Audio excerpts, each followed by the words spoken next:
Good afternoon, everyone. Billie Jean Shaw here, live from our CTV desk, joined by the Sheriff of Newberry County, Sheriff Lee Foster. Sheriff Foster, thank you so much for joining us for an update on what's happening in your area due to Hurricane Helene. We know that Newberry is in the line of the threat for the Midlands. We may see a lot of rain, heavy winds really impacting that area.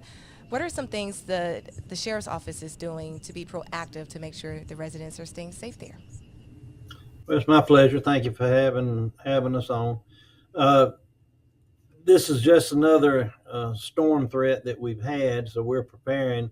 It's very real, um, um, and we are making the preparations that we have in our policy. We are ramping up our personnel status, and we're also having the equipment that we use in search situations like this for search and rescue. We have that ready. Uh, Primarily, we're just standing by, watching and waiting. Uh, the Probably the biggest work we're doing right now is just what we're doing here: is talking to the public, informing them of what they can do to be prepared. We're not trying to scare them. We just want to be prepared, and hopefully we can get through the storm and enjoy our weekend. Yes, looking forward to the sunshine after the rain for sure. Sheriff, explain to me when it comes to Newberry County and you have these threats of heavy winds and heavy rain as well. What happens typically in the county? Do you see more flooding issues or downed trees? Well, Newberry County is kind of situated between the Midlands and the mountains. We're rolling hills. We do have areas that are subject to flood. We have two major rivers that come through our county, and we have some secondary tributaries that flow through here as well, and they have a tendency to flow. Fortunately, we have very few places that have dense population in a flood zone, but we do have that potential. Uh, City of Newberry has a creek that runs through the middle that has over the years been prone to flood, and there's quite a number of people that live along that creek and that plain. But we're ready to help if we have to. The biggest concerns that we have in this type of weather environment is street flooding, when people hitting flooding in the street and hydroplaning and striking trees or power poles. The other thing is with the wind speed that they're predicting, you're going to have tree limbs fall and you're going to have trees fall. We've got a lot of old growth oak trees in this county. Several 100-year-old oak trees that you can't put your arms around. They're huge, and those are going to come down. And with that, they generally fall upon power lines and pull the power lines down. And we're very fortunate here that the power crews with the city and the co-op and the other utilities work really quick to get it back up. But that's a big concern with being without power. So those are things that Yeah. we're worried about.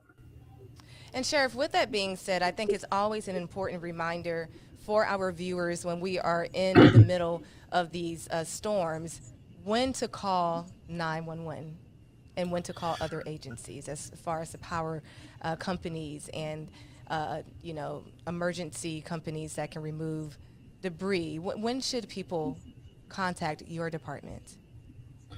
Well, we're still the country up here.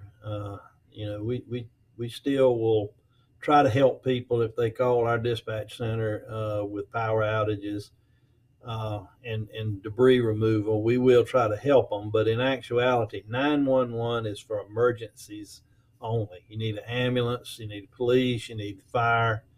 Uh, if a tree falls and lands on your house and you're trapped inside, uh, that's an emergency. You dial 911. In an automobile accident, you dial 911. Uh, Unfortunately, the 911 center in our county and other counties, we don't have a mystical number to call the power company to get through. We use the same exact number that y'all use to call the power company. So um, it's really kind of fruitless to call 911 for a power outage unless your power's sparking or you smell smoke. Because we have the same number to Dominion Energy that everybody else got. We got the same number to Newberry Electric Co-op that everybody else has. So that's really not appropriate to call 911 unless you sense fire or danger. Okay, well, Sheriff Foster, thank you so much for speaking with us. A few of the big takeaways during this conversation: expect some downed trees, expect power outages, especially in the streets of Newberry, in the city. You want to maybe expect some flooding as well.